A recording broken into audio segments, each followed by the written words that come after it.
Oi, Clarissa, tudo bom? Tudo bom, e você?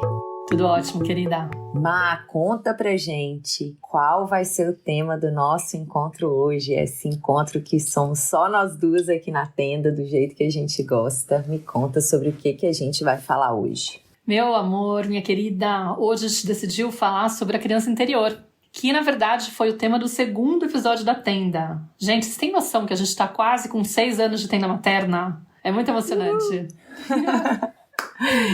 Quem conhece a história da tenda e tá seguindo a gente desde o início sabe que a Clarissa que me convidou pra fazer a tenda materna, quando eu tava participando do Zum Zum, e eu tomei um susto.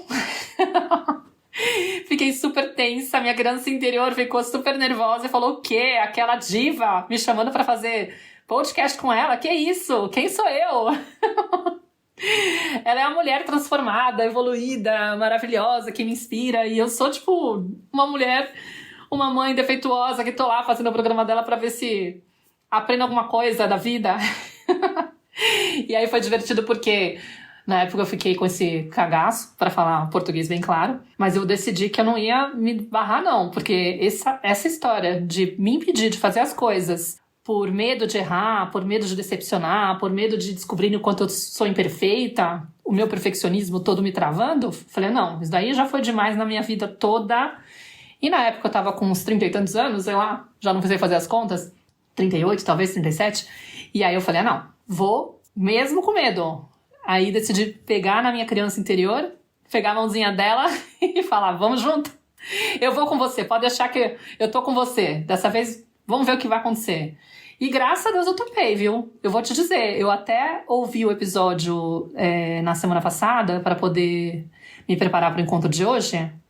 Porque ainda tem o perfeccionismo que não quer ficar repetindo exatamente a mesma coisa, vai que a pessoa se decepciona, ainda tem muito disso. E eu até chorei quando começou, você acredita? Tocou minha criança interior, eu fiquei emocionada. Eu falei, nossa, gente, eu podia ter dito não para aquela mulher? E no final eu tô aqui com você. Quase 6 anos depois, 62 episódios já feitos, muito contente. Você vê, né, Maíra, como eu sou visionária, né? Como eu sabia onde que eu estava tocando. Pois é. E eu acho que, assim, pra gente começar, a gente quis retomar porque realmente é um tema base, assim, pra gente. A gente tá falando de criança interior em quase todos os episódios, se não todos. E eu acho que desde lá, muita coisa mudou pra gente, né? A gente ainda tá... A gente sempre vai estar, né, nesse processo de autoeducação, de trabalhar com a própria criança. É um trabalho que não tem fim, né? E como não tem fim, a gente pensou, poxa, por que não trazer novamente pra cá? Até porque muita gente fala que é o episódio que mais mexeu, alguma coisa do tipo, né? Então acho que a gente podia começar com você contando um pouquinho pra quem não tem muita noção do que se trata. Quem que é essa criança interior? Como que a gente pode definir isso pra quem não conhece tanto? Então, Má, primeiro, obrigada aí, né, por essa introdução maravilhosa e por tudo que você trouxe aí a meu respeito. Eu falei, né, que eu sou visionária porque realmente já havia muito além de todos esses rótulos aí que você trouxe, dessas crenças, às vezes, que a gente mesmo, né, vai formulando a nosso respeito, muitas vezes a partir da nossa experiência infantil, né, o quanto que ela nos impede de ver a nossa totalidade. E eu acho que isso tem muito a ver com o tema que a gente vai trazer hoje, né? Então, assim, quem que é essa criança interior? Para mim, essa teoria da criança interior, eu já conhecia há bastante tempo. Quando eu fazia terapia, eu entrei na terapia, eu tinha 15 anos, né? Tinha pouco tempo que meus pais tinham se separado. E eu acredito que quando eu devia ter uns 17, 18... né, eu já estava cursando psicologia e a minha terapeuta trouxe esse tema a partir de uma experiência de um trabalho em grupo, uma terapia em grupo que ia acontecer e me falou do tema e desde então eu sou uma grande entusiasta, né, da criança interior, porque eu sinto que é uma das teorias mais generosas e mais bem organizadas, com símbolos que de certa forma materializam e ajudam a gente a entender e compreender um pouco melhor a nossa organização psíquica, né, a influência da nossa infância na formação da nossa estrutura psíquica, né? O quanto que a criança que a gente foi, ela chega aqui muito conectada com o nosso desenho original, né? Com esse desenho original do ser humano. muito conectada com as suas necessidades, com os ritmos biológicos, né? Muito confiante de que ela vai receber o mesmo nível de responsividade, de atendimento para as suas necessidades que ela tinha dentro do útero materno, né? Então essa criança chega aqui confiante, chega aqui conectada com o que ela necessita, com o seu corpo, entregue, aberta, disponível, com um potencial amoroso gigantesco, né? Então essa criança que chega aqui, ela está aberta para conhecer esse mundo, e a partir da forma como ela vai se relacionando, né, com que esses cuidadores primários, as pessoas ao redor, essa pessoa que gestou, essa mulher que gestou ela e todas as pessoas ao redor vão interagindo com a criança, ela vai aprendendo a perceber como ela é, como o mundo funciona, como as relações funcionam. E a criança interior, ela nos conta dessa experiência infantil, né, esse símbolo, ela nos conta dessa experiência infantil, o quanto eu me mantive conectada, fiel ao meu desenho original, às minhas necessidades, ao meu ser essencial, ao meu desenho original, ou o quanto eu tive que ir me afastando disso, porque esses cuidadores não conseguiram responder às minhas necessidades, não conseguiram acompanhar e atender as minhas demandas, não conseguiram acompanhar a minha expressão emocional, validar o meu sentir e acompanhar a minha expressão emocional. Então, uma vez que essa criança chega aqui, né, totalmente conectada com isso, mas dependente, ela depende desses adultos para nomear e para atender o que ela precisa, né? Como eu falei, à medida que algumas necessidades vão sendo negligenciadas, desamparadas, essa criança vai tendo ali os seus direitos, as suas necessidades violadas, enfim. Ela começa a entender que aqueles aspectos internos, eles não podem existir, que os comunicados que o corpo está trazendo não podem vir à tona, que o que ela está sentindo não é importante, que em última instância ela é o que ela sente, né? Que tem aspectos dela que não podem existir. E vai relegando esses aspectos para um lugar mais inconsciente, assim, ela vai tentando constantemente fazer esse movimento. Cada vez que surgem esses impulsos que eles não são bem aceitos, percebidos pelo entorno, essa criança começa a tentar esconder. Existe um movimento psíquico de tentar retirar isso de cena, né?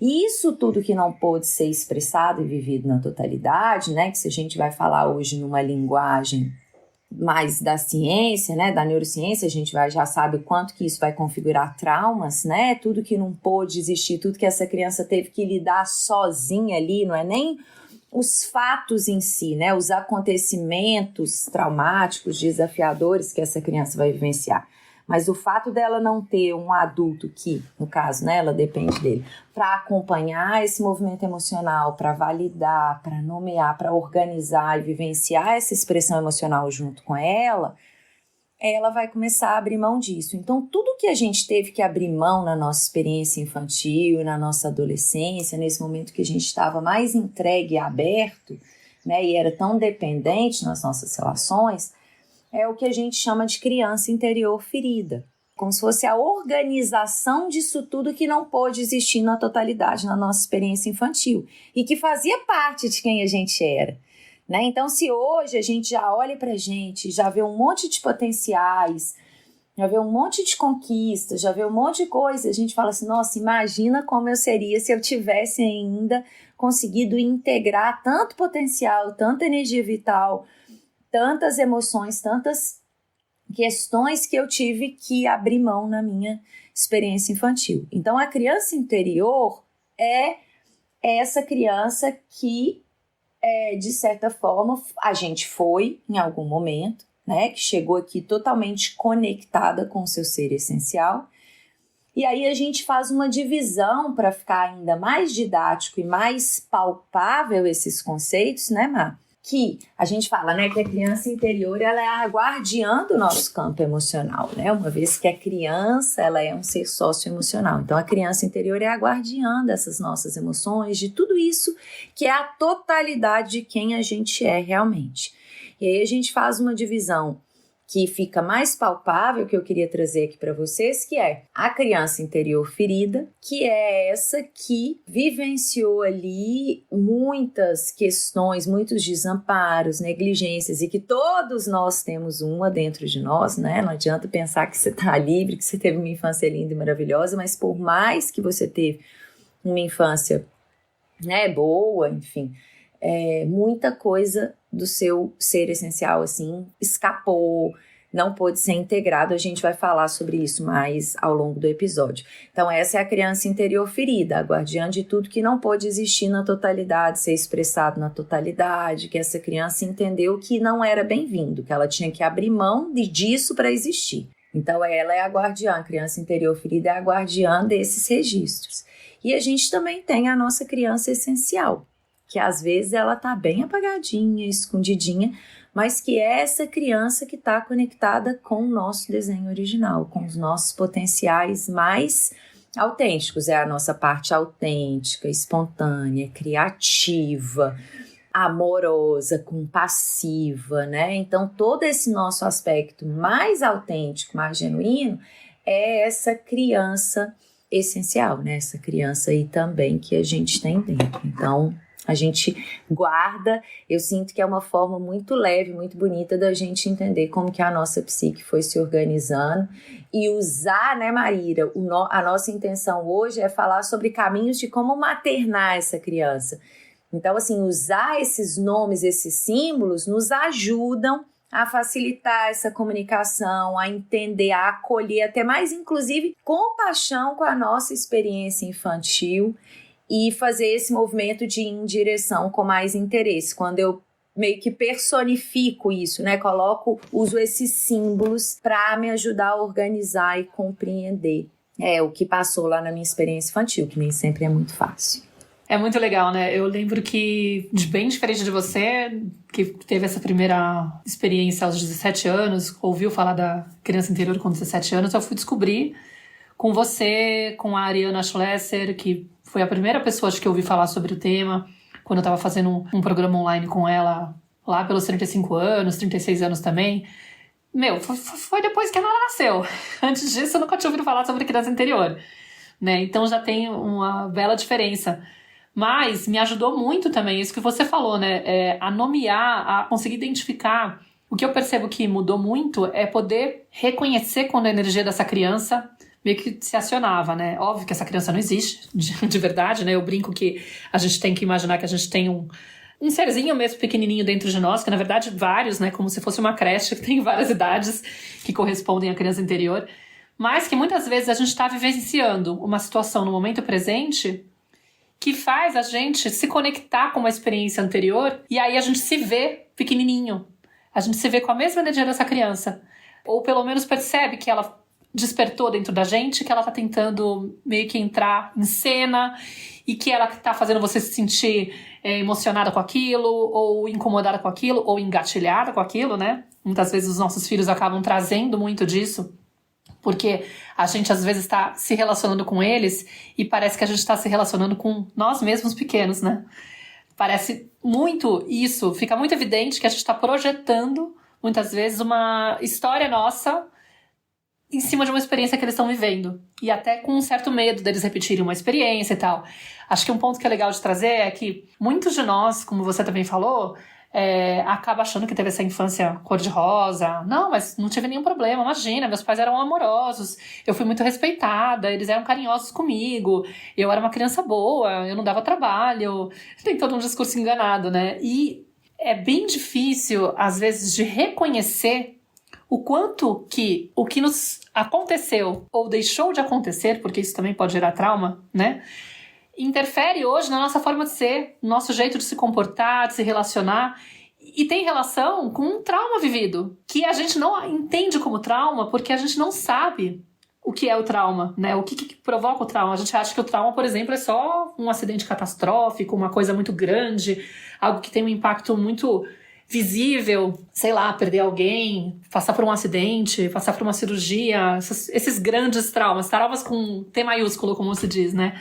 Mas, na verdade, ele pode acontecer pelo simples fato de você ter sido deixada no berço chorando aliás, que é um grande trauma para o bebê, né? Ser abandonado no berço, ser negligenciado na busca dele por atenção, por colo, por contato, que são necessidades básicas. O problema é que a gente não conhece esse desenho original do ser humano, né?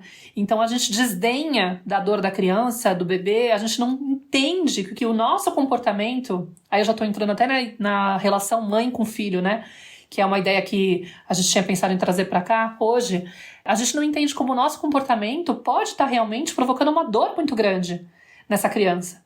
Porque para nós que fomos invisíveis, que não fomos vistos como seres dignos de todas as necessidades que a gente demandava, porque os nossos pais não conheciam o desenho original do ser humano, então não tinham noção que aquilo era realmente necessário, achavam que aquilo era capricho ou alguma coisa do tipo.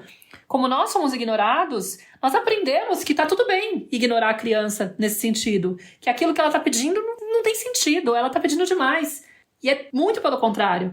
E quando a gente fica preso nessa ideia de que a criança pede demais e não atende à necessidade dela, a gente não tem noção, mas a gente está provocando uma dor muito grande. É um desamparo muito grande para ela, né? Então, essa percepção de que realmente foi importante ou foi marcante essa ausência dessa resposta, né? Não ter tido essa atenção, não ter tido essa necessidade atendida, cara, isso é fundamental para a gente hoje nomear isso e dizer, isso aconteceu, e isso doeu, isso machucou essa criança, isso marcou essa criança, isso não foi irrelevante, isso não foi pouca coisa, foi muito importante. Então eu guardo marcas disso, ao ponto de olhar para o meu filho e não conseguir aceitar o choro dele, ou algo do tipo, entendeu? Tipo, tem muitas coisas que no final, hoje, eu consigo reconhecer da dor da minha criança porque eu consigo ler as pistas no meu comportamento hoje, de que, opa, se eu tô com dificuldade nisso, é porque alguma coisa aconteceu lá atrás. Do contrário, o natural seria eu atender esse choro, tranquilamente, com menos gatilhos, com menos desespero, com menos angústia, sem ficar tão desgovernada emocionalmente, desajustada, engatilhada. Não, é só um choro de uma criança que precisa daquilo que é básico do ser humano. Mas como a gente se desvia, né, da nossa natureza para poder agradar, para poder se adaptar, para poder sobreviver, para poder receber o amor e o carinho dos pais, a aprovação e tudo mais, aí é claro, a gente acaba se acostumando com esse personagem e se distanciando, se anestesiando, ficando uma pessoa meio fria mesmo, de não reconhecer o quanto é legítimo para a criança pedir a atenção nossa, por exemplo, né? Mar, isso que você está falando é tão importante, porque assim, você está trazendo, né, alguns pequenos exemplos de como que a gente já pode identificar, né, fazer essa ponte mesmo, né, entre os nossos desafios no aqui e agora e o quanto que isso me conta sobre a minha experiência infantil, né, sobre o que me faltou lá atrás. E é justamente esse o movimento, né, hoje a gente vai olhar para os desafios que a gente tem hoje, a gente vai olhar para a nossa forma de perceber o mundo, de nos perceber, de nos relacionar, aonde que o nosso calo aperta, né? Assim, aonde que é difícil para mim, aonde que a coisa não está fluindo muito bem, né? E quando eu compreendo, né, a minha experiência infantil, quando eu compreendo, eu consigo ir em direção à minha criança maternar, entender a origem, a raiz disso e fazer esse movimento de maternar essa criança, é muito interessante o quanto que eu consigo liberar isso no aqui e agora, ou pelo menos fazer escolhas mais conscientes, entendendo que eu aprendi a perceber isso dessa forma. Mas tem outras formas de olhar para isso, tem outras formas de lidar, de fazer com essa situação. Se eu, por exemplo, né, vamos pegar algo muito palpável para ficar claro para vocês, assim, né? A Maíra estava falando, às vezes, do nosso desafio de acolher o choro da criança. Provavelmente, né, eu fui um bebê que muitas vezes teve o seu choro desamparado. E não é difícil a gente imaginar isso, né? Ainda mais para nós, que a gente nasceu na década de 80, 70, 90, 60, não sei quanto está ouvindo aqui a gente, mas numa época que, assim, tudo isso que a gente está falando e olhando hoje era muito pouco falado. Né, que existiam violências que hoje a gente considera como violência e desamparo e que a gente já percebe, mas que eram assim validadas por instituições, por médicos, pelos profissionais. Então, assim, deixar bebê dormindo, deixar sozinho, não dar muito colo para não acostumar, né? Deixar longe do corpo da mãe, mesmo às vezes quando não é necessário, complementar a amamentação, enfim. Então, várias coisas que vão interferindo nessa relação mãe e filho, que vão afastando essa mãe desse bebê, vão deixando ela cada vez mais insensível ao que ele está comunicando, ao que ele está pedindo. Então, esse choro nosso que foi desamparado lá, e aí hoje eu tenho um filho, né? E aí ele começa a chorar, às vezes no início, quando é muito bebezinho, eu ainda dou conta mais, mas aí a criança vai crescendo, eu vou querendo que ela cada vez mais seja autônoma, responda rápido, dependa menos de mim, começa a me incomodar aquela dependência, aquele choro, aquela mãe, aquele resmungo da criança, aquilo começa a me incomodar, me dá...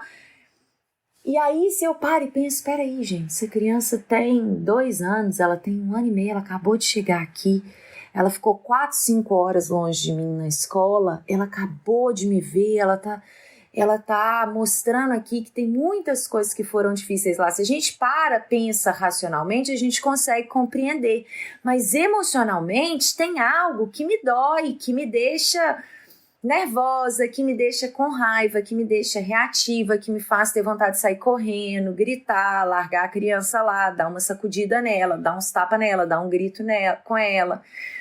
E é justamente esse movimento que a gente, como adulto hoje, tem a capacidade de falar, poxa, olha só, isso é meu.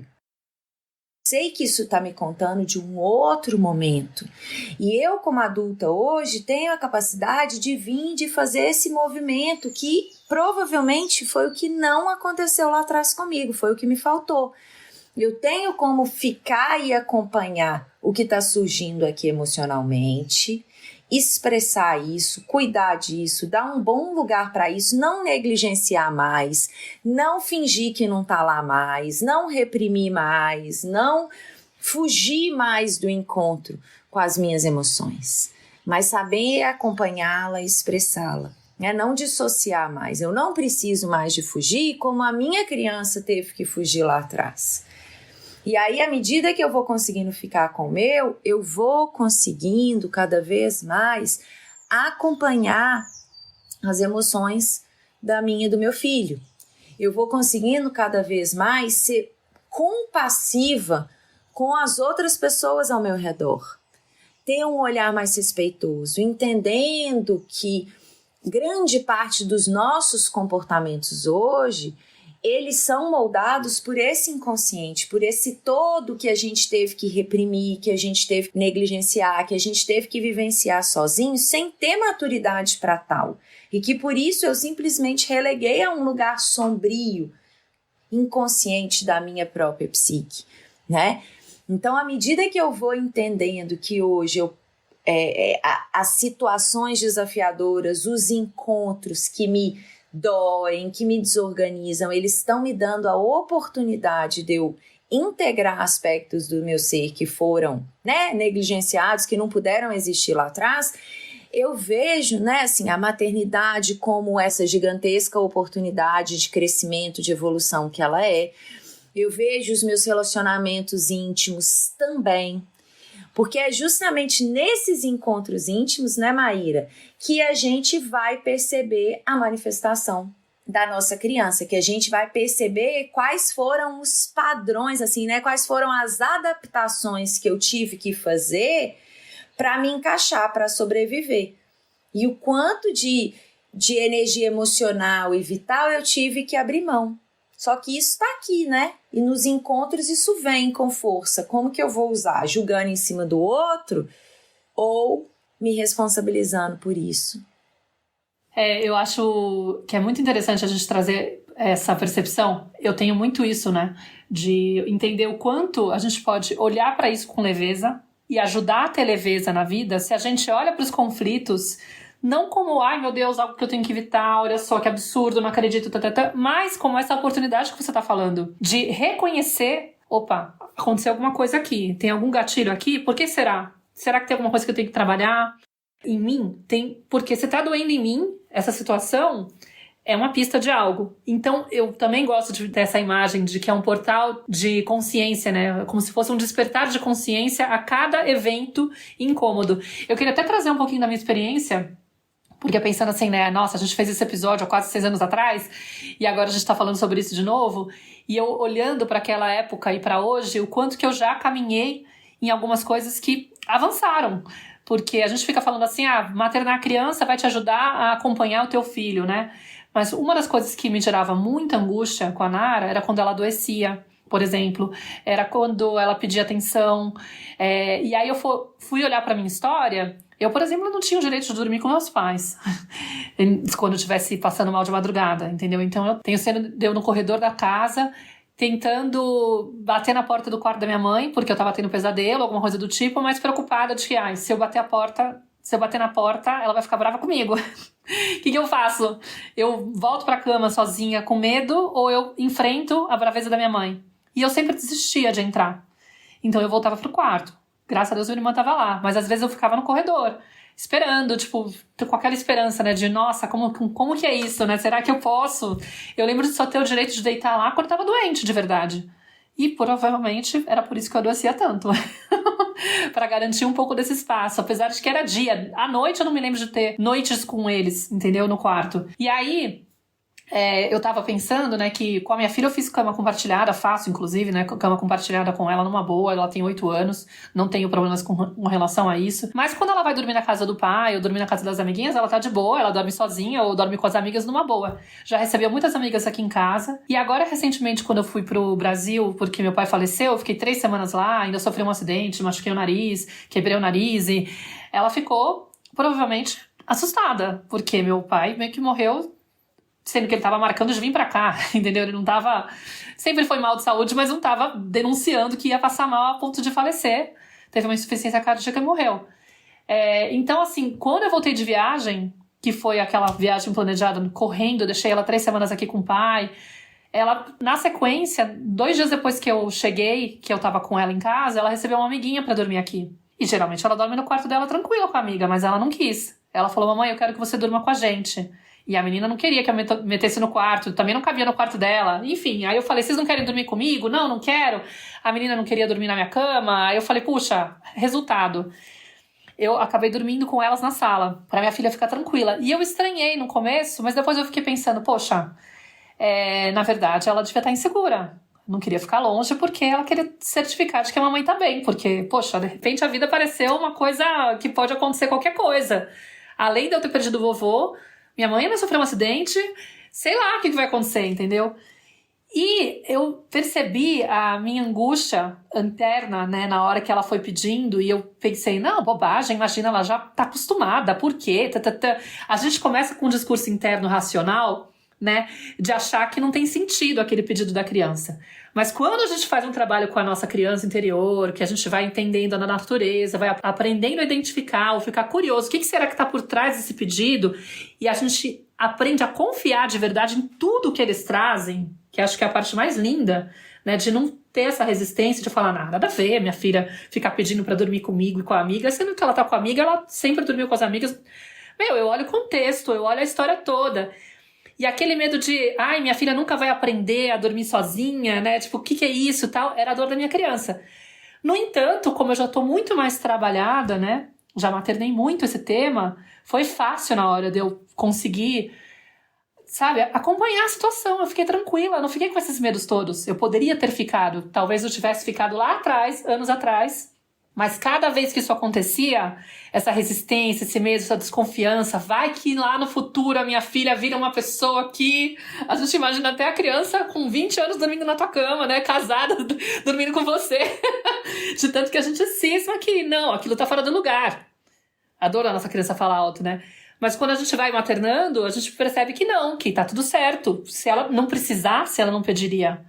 E se eu ignoro e deixo ela desamparada, eu tô reproduzindo aquilo, né? Então, o fato de eu ter olhado para isso aos pouquinhos, ao longo desses anos todos, e cuidado e maternado essa criança, e não abandonado essa criança, porque acho que esse ponto que você trouxe é muito lindo, né? A gente muitas vezes fica com medo de, não vou mexer nesse vespeiro, não quero cutucar essa dor, pra que eu vou ficar olhando pro passado, isso daí já aconteceu, já passou. Muita gente tem medo de trabalhar a criança interior. Eu no começo também tive, né? Evitei vários exercícios que você passou, que um monte de gente passou. Falei, não quero. Eu não quero olhar para a dor dessa criança. Deus me livre. A sensação que eu tinha é, eu vou abrir um negócio e eu vou ficar lá, vou me jogar lá dentro e não vou conseguir sair nunca mais. Porque é óbvio que se ela sofreu e se foi difícil para ela, nossa, deve ser horrível lá dentro. Eu não quero fazer isso de novo, né? Mas é o contrário, né? A gente entende que, na verdade, o que a gente tem que fazer é entrar em contato com essas dores, processar elas, permitir que essa criança se expresse. E quanto mais a gente vai permitindo essa autenticidade dela, aí sim que a gente vai depurando, vai aliviando essa dor. E aqueles momentos que se repetem, entre aspas, né? Porque parece uma repetição da minha experiência, ela vem pedir ajuda pra mim e pra dormir comigo. Não é uma repetição, é um evento dela. Mas eu faço uma associação e já não dói tanto, não gera um gatilho tão grande. Por causa do processo que eu fiz esses anos todos, né? Ô, Mar, eu tive um insight agora, você falando, olha que louco, né? Porque você falou assim, geralmente é isso mesmo, né? Assim, todo mundo tem muito receio, muito medo de ir em direção, né, à própria experiência infantil, porque acredita que vai ser algo muito doloroso. E aí você trouxe uma palavra assim, eu tenho muito medo de abrir isso, né, de abrir essa caixinha aí e o que eu vou encontrar lá dentro. Só que uma coisa que me veio aqui é que você não vai abrir nada, isso está aberto, guiando grande parte da sua experiência atual. Só que você não percebe que está aberto porque existe toda uma energia vital sua tratando de criar uma falsa tampa para essa caixa. É como se tivesse ali, né, aquela caixinha aberta e uma falsa tampa, assim, que todos os dias você gasta muita energia tratando de ficar mantendo aquilo ali bem organizadinho, né? Como se eu tivesse toda ali a minha força de vida, a minha potência, é o que eu estava falando no início, assim, tem uma potência de vida, tem uma energia vital, uma energia emocional, tem tanta coisa aqui dentro dessa caixa que não pôde existir e que hoje eu sigo gastando grande parte da minha energia criando uma falsa tampa para isso daqui, porque isso daqui é como se fosse um vulcão meio... ele está ativo, mas ele não está explodindo naquele momento, mas aquela lava ali tá quente, tá prestes a explodir a qualquer momento.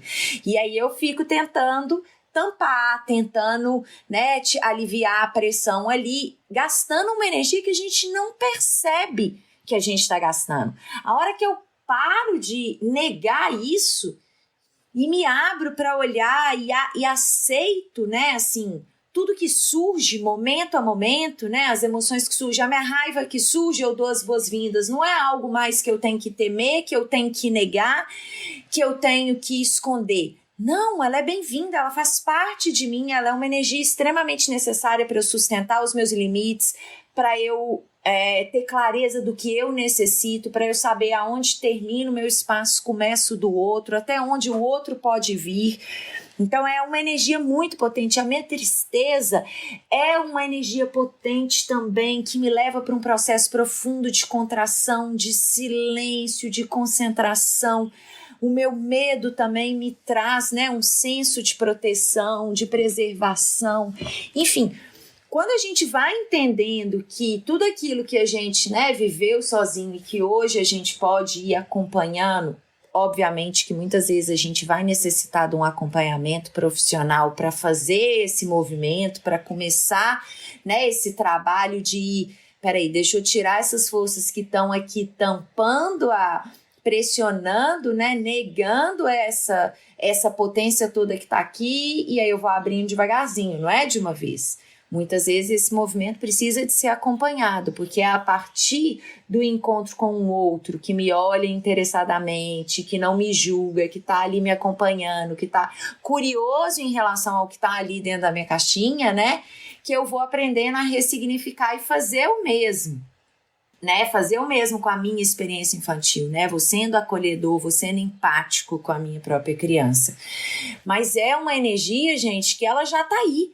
Não tem como. Se eu não olho para isso, a vida, ela vai me jogando isso na cara, né? Ela vai me criando situações, ela vai me trazendo pessoas, as coisas vão acontecendo de forma que aquilo ali, porque aquilo está guiando, isso só está meio, não está num campo da consciência, né? A hora que eu estou num estado de vigília, isso não está tão claro para mim, mas isso está guiando as minhas ações, né? Isso está me impulsionando para a vida. Então, se eu olho, esse movimento vai ser muito mais fluido, muito mais autêntico. Eu paro de gastar energia escondendo uma coisa que não é necessário de esconder, né? Tentando ser uma coisa que eu não sou.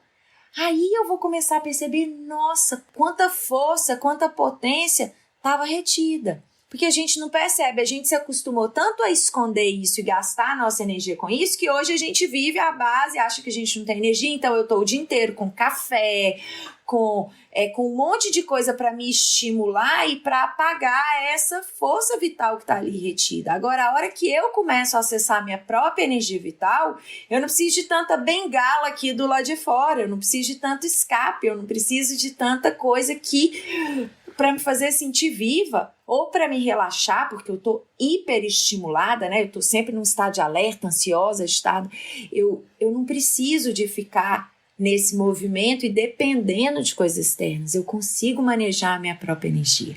Mas é um trabalho para uma vida inteira, né, Maíra? Assim, você mesmo estava falando aqui no início do episódio o quanto que ao longo desses 6 anos, né, e todas nós, assim, só tô pegando seu exemplo porque você já trouxe aqui nesse episódio, né, mas assim, o quanto que hoje você reconhece, né, aquela necessidade muito maior lá atrás de mostrar ser uma coisa e que hoje você está muito mais à vontade. Acho que todos nós, à medida que vamos trabalhando com a nossa criança, a gente vai recuperando essa autenticidade, essa espontaneidade, essa intimidade com as nossas emoções, né? Eu paro de negar tanto.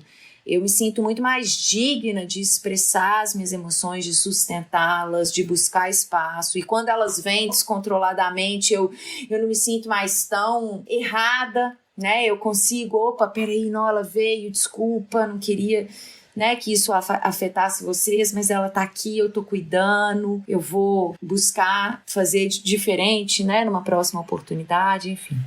Eu acho que eu sinto muito esse efeito do gatilho ter um efeito mais leve. Porque assim, quando a gente vai, às vezes, com esse processo de autoconhecimento, vai aprofundando no processo de autoeducação, eu acho que muitas pessoas acabam tendo uma falsa ideia de que, por conta disso eu não vou mais sentir raiva do meu filho, por exemplo. Por conta disso eu vou ter uma hora que eu não vou ter nenhum pensamento ruim em relação a ninguém, porque eu vou ser uma pessoa mais evoluída. E não é isso que acontece, né? Na verdade, o que acontece é que a gente consegue não se identificar com essas energias ou com esses pensamentos, por exemplo.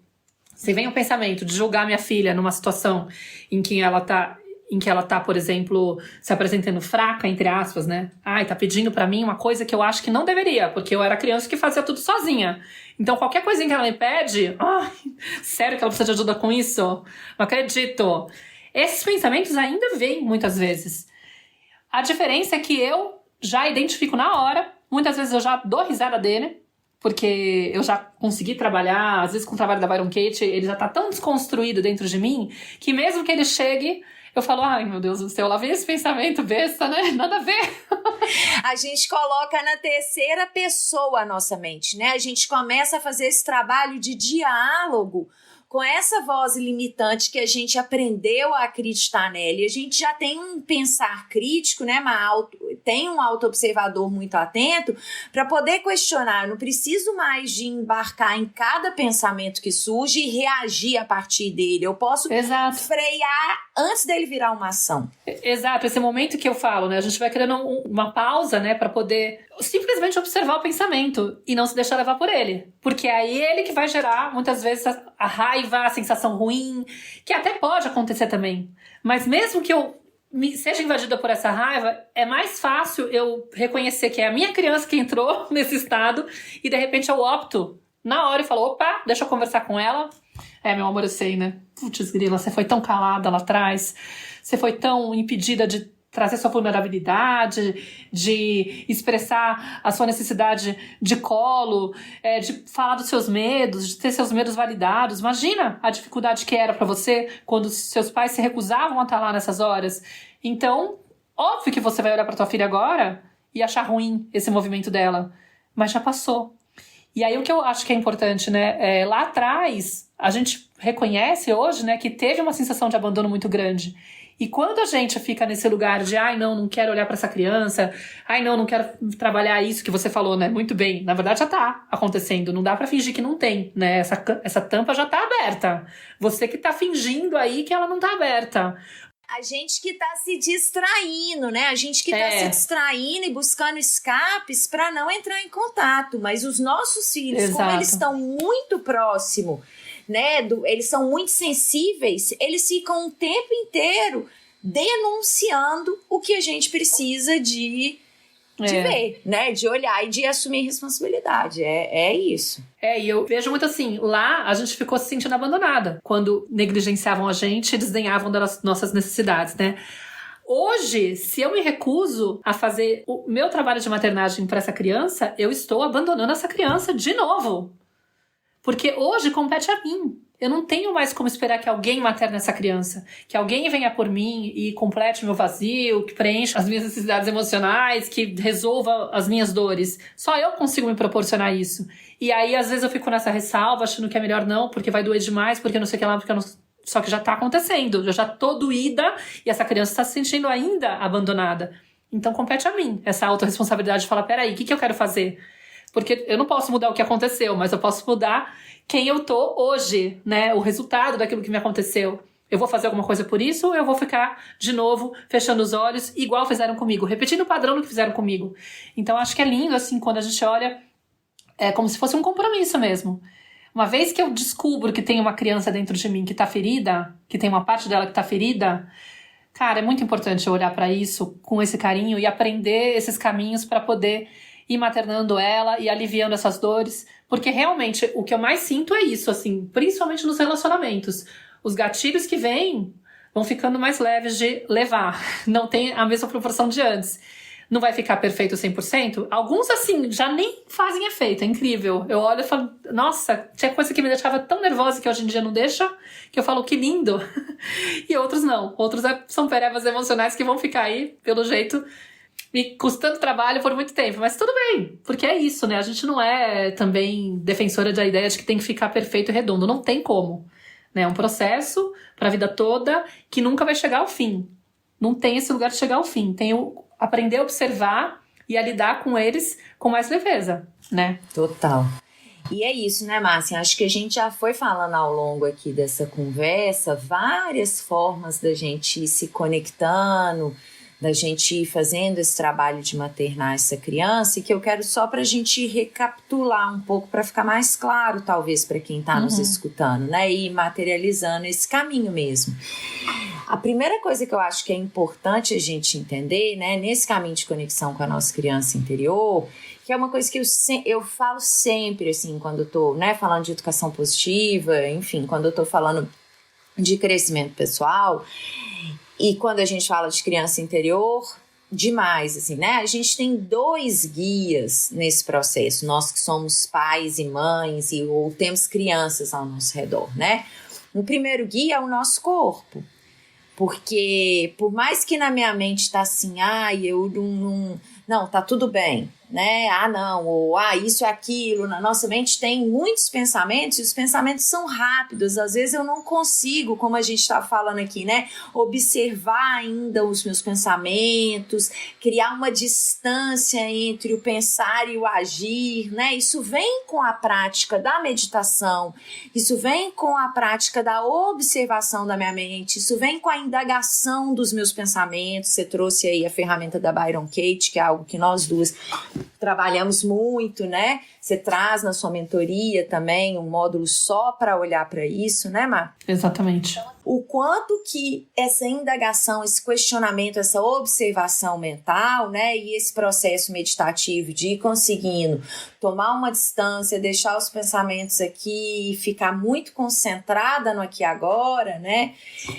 O quanto que isso tudo vai me ajudando a me organizar, me conectar com a criança interior e a poder escutar o que o meu corpo está me dizendo. Porque se a minha mente está muito barulhenta, né, julgando e dando um conceito para tudo e classificando, esses pensamentos, né, como a gente também acho que já falou aqui, eles foram moldados num momento que eu dependia, que meu sistema nervoso ele estava em formação e que eu não tinha como questionar os valores, as crenças, tudo que me era passado. Eu simplesmente ia recebendo e interpretando aquilo com o mínimo ali que eu tinha, né, de recurso e de maturidade.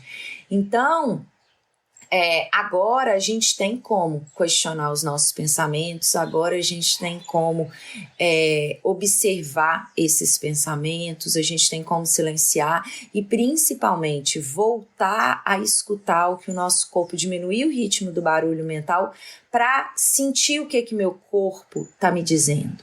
Né? O nosso corpo está momento a momento, ele sempre esteve onde, né, nesses cenários, nessas vivências traumáticas, e ele sempre guardou, reteve essas experiências, e elas estão registradas aqui. Então, se eu consigo fazer esse movimento de diminuir o barulho mental e acessar os comunicados do meu corpo, né, eu estou acessando esse guia que é muito fiel da realidade que eu experimentei, assim, de um aspecto de pegar a totalidade, né, assim, da minha experiência. Então, o primeiro guia é o nosso corpo.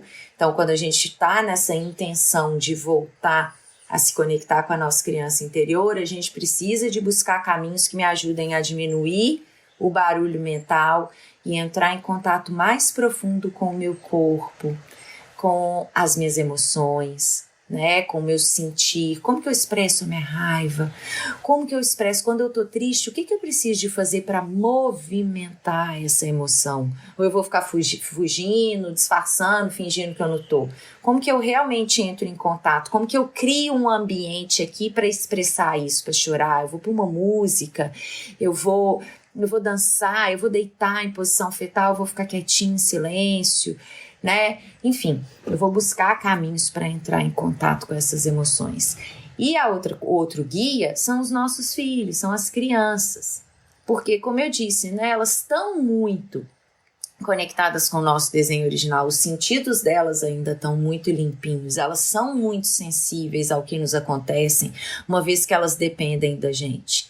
E elas estão o tempo todo ali nos observando, imitando, trazendo à tona aquilo que está ali no nosso inconsciente. Então elas estão o tempo todo fazendo, se comportando de forma a colaborar com aquilo que a gente precisa ver, trazer para a consciência, né? Aquilo que a gente precisa de lançar à luz.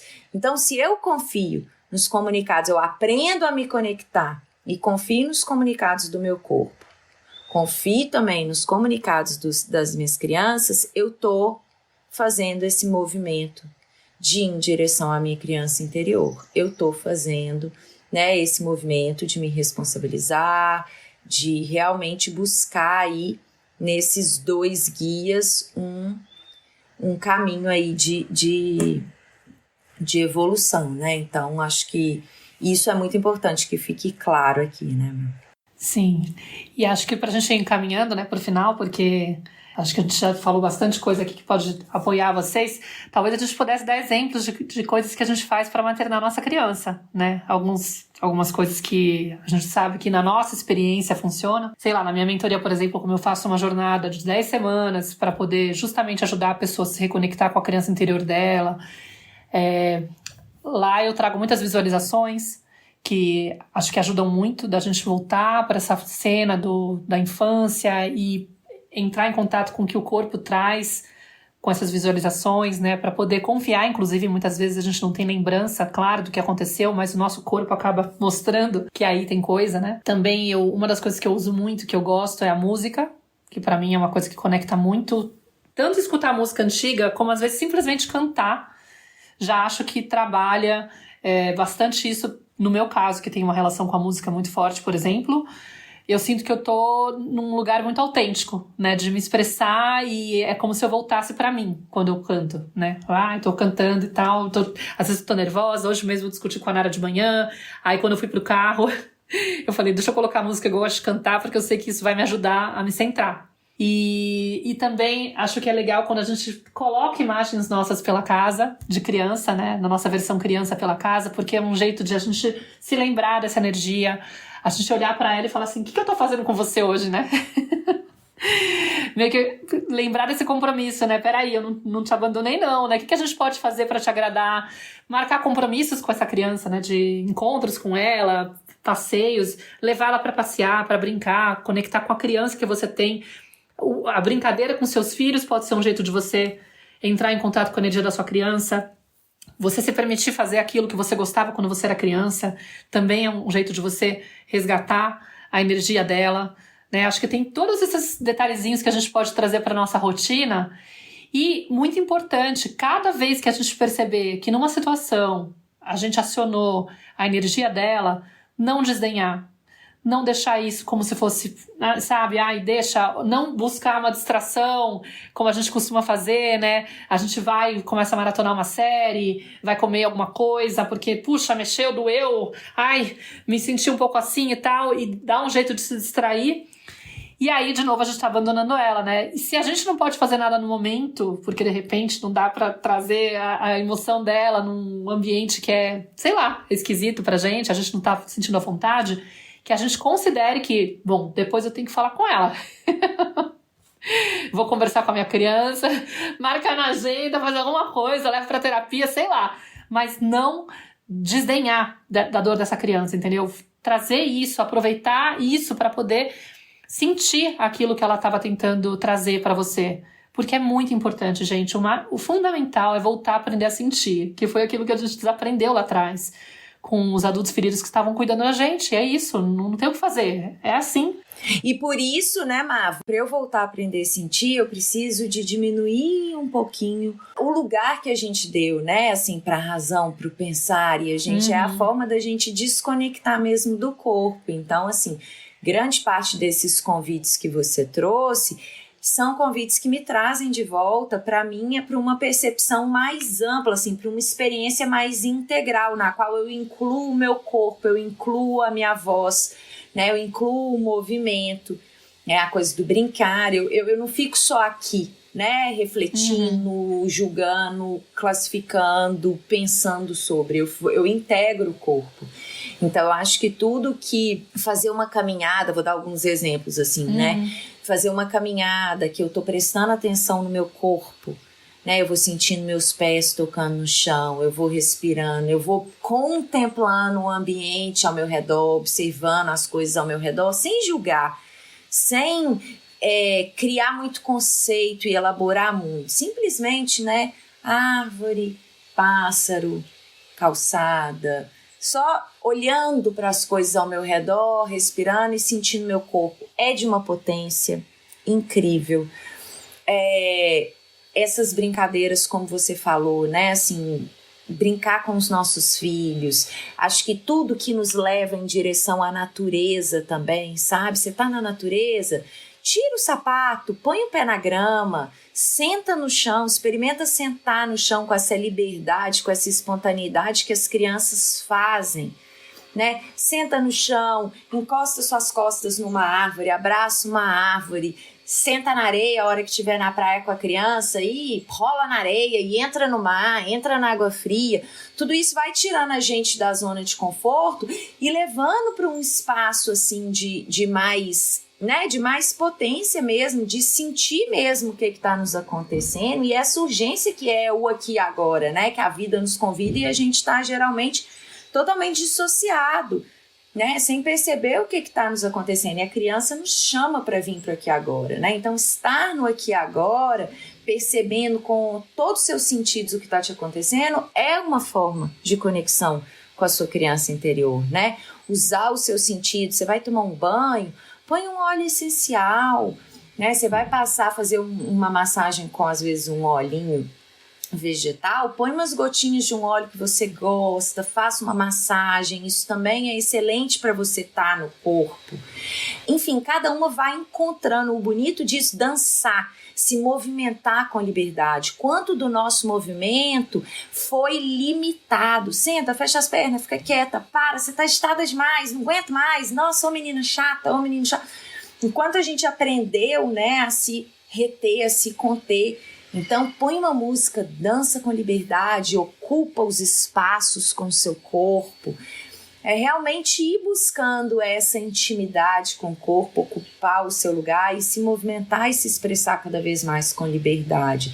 É por aí que a gente vai voltando, né? Assim, observando os nossos filhos, se inspirando neles, a gente vai voltando. E uma coisa muito prática é assim, às vezes eu sinto aquele impulso vindo de raiva, vem aquele gatilho, a minha vontade é avançar no meu filho, é gritar, às vezes vim e se dá um abraço, né, Maíra? Assim, eu me pego, eu me abraço e eu só respiro.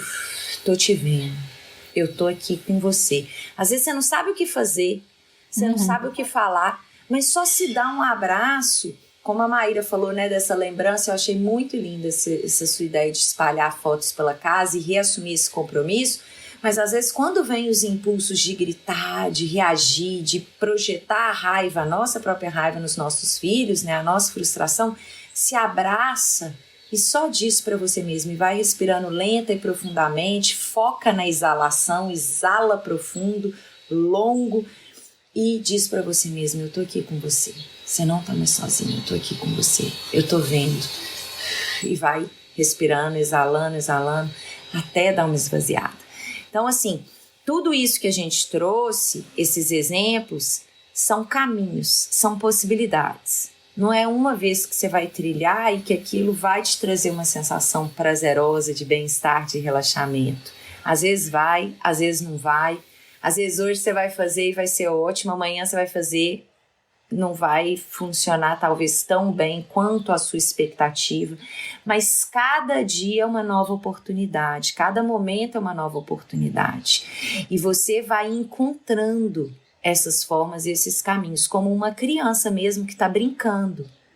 Brincando é uma experimentação, a brincadeira ela não tem um objetivo final, né? Não tem um lugar onde chegar. Eu simplesmente vou experimentar com curiosidade, com interesse, para eu ir recuperando essa minha autenticidade e a minha espontaneidade. Porque tem um dia que a caminhada vai ser maravilhosa, que o canto vai ser maravilhoso, que a dança vai ser maravilhosa, mas vai ter outro dia que a dança não vai sair, que o canto também não, entende? E aí eu tenho que seguir experimentando. Porque é esse movimento, né, de autocura, de realmente de acolher e maternar a minha própria criança, né, de estar aqui, de não mais seguir repetindo esse abandono, essa negligência, essa dissociação quando emoções surgem, quando o meu corpo me dá sinais que eu preciso de algo, né, eu não posso mais fugir, eu venho aqui e eu entrego o que eu preciso. É nesse sentido. Demais, Flor. Bom, acho que a gente agora vai ter que caminhar para o final. Foi lindo ter revisitado esse tema com um episódio específico, porque a gente está sempre falando da criança, mas enfim, a gente queria voltar e dar prioridade num episódio inteiro sobre ele. E eu espero que vocês tenham apreciado. Qualquer coisa escrevam pra gente para contar o que vocês sentiram desse novo episódio. E a gente se vê logo mais, né, Flor? É isso aí, a gente adora escutar vocês, escrevam, contem, comentem aqui quando vocês virem, né, os episódios, comentem lá pra gente como que esse episódio chegou pra vocês, pra gente também sabendo o que mais que vocês querem aqui da nossa tenda. E é isso, um beijo grande, até o nosso próximo episódio. Tchau, Mar, tchau, pessoal. Até tchau, breve. Querida. Até mais. Eu sou a Clarissa de Aquiara. E eu sou a Maíra Soares. E você acaba de escutar mais um episódio da Tenda Materna, um podcast sobre maternidade e autoeducação. Nossa conversa de hoje te tocou de alguma forma? Tem algo que você vai fazer diferente depois de ter escutado esse episódio? Se sentir no seu coração, compartilha com suas amigas nosso podcast, deixa um comentário no nosso perfil do Instagram, @tendamaterna.podcast, contando como esse episódio mexeu com você. Segue a gente no Spotify para não perder nenhum encontro de inspiração, crescimento, trocas profundas e muito apoio. Nos vemos em nosso próximo episódio. Até lá!